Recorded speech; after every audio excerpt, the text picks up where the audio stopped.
Informasi lainnya, Saudara, Ketua Satgas COVID-19 mengingatkan masyarakat agar patuh protokol kesehatan karena secara nasional penyebaran COVID-19 di tanah air mengalami peningkatan.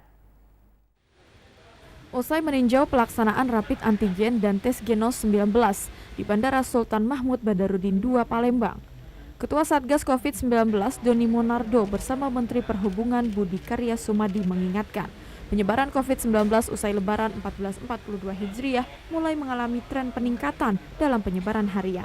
Angka penyebaran harian COVID-19 secara nasional saat ini mencapai 4.000 hingga 5.000 kasus per hari. Nah, nasional 29 ya sekarang sudah mulai ada tren kenaikan.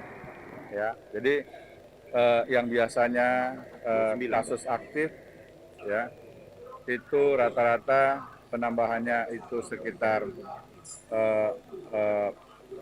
kasus positif harian ya antara 4.000 sampai 5.000. Sekarang kita lihat trennya sudah mulai naik. Ya, jadi kita harus waspada untuk bisa menekan jangan sampai kasus harian ini semakin meningkat. Masyarakat diminta tetap menjaga protokol kesehatan secara ketat dalam setiap aktivitas guna mencegah penyebaran COVID-19. Adi Gunawan, TVRI Sumsel melaporkan.